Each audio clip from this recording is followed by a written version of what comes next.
Another mark of authentic biblical community is the willingness to have hard conversations for the sake of health. When we're dealing with the idea of relationships, conflict is something that's just going to happen. Relationships can get messy, but they're incredibly valuable. And so with conflicts, we must be prepared to deal with conflict management. A conflict is actually defined as an expressed struggle between at least two parties who perceive incompatible goals and interference from others in achieving their goals. Conflicts are bound to happen within a community. And so how do we handle conflicts? How do we resolve them? How do we manage them? Why should we deal with conflicts?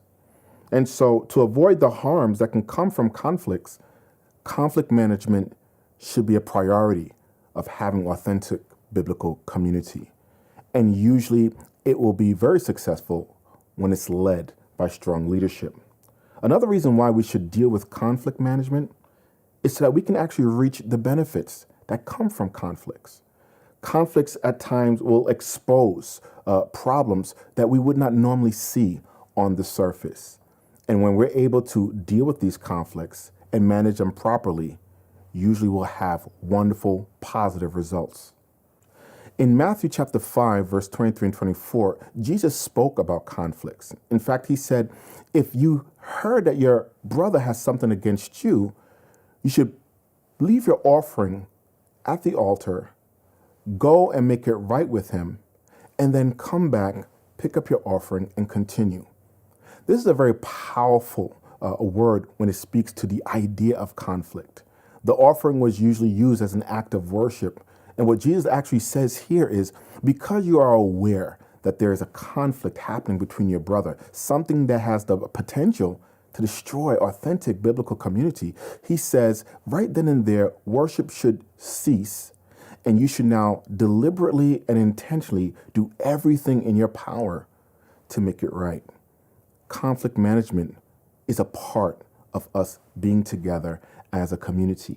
With this, we want to discuss at least 5 conflict styles. And what I'd love is if you would be able to identify what style do you normally use.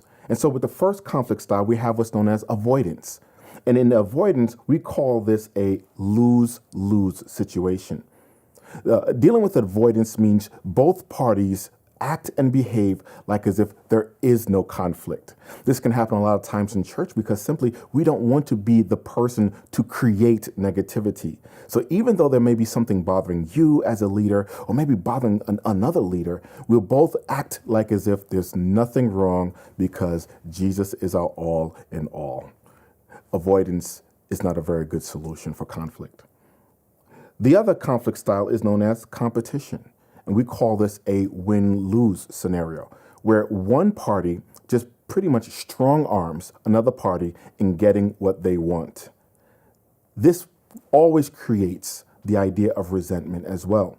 And so this conflict style is not something that we would recommend to create authentic biblical community. The third style is what we will call compromise.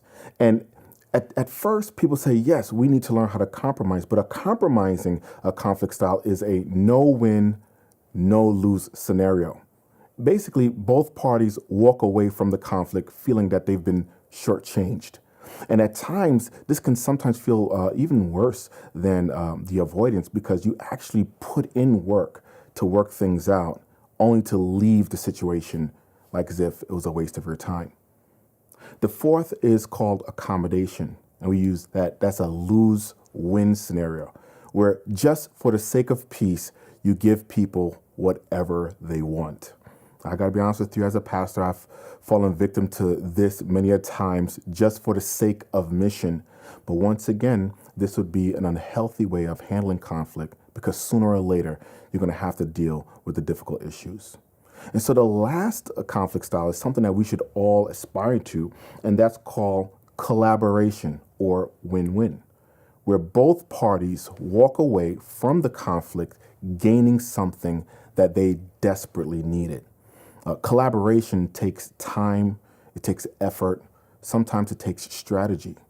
At times, it requires a meaningful conversation to truly discover what the needs are. And so our goal in dealing with conflict management would always be win-win. There's benefits when it comes to conflicts. When I can discover that maybe my tone doesn't help you, or perhaps you might have felt slighted simply because we moved ahead with a program without even consulting your department. Whatever it is, conflicts gives us an opportunity to have discussions so that as a community, we could be in greater harmony.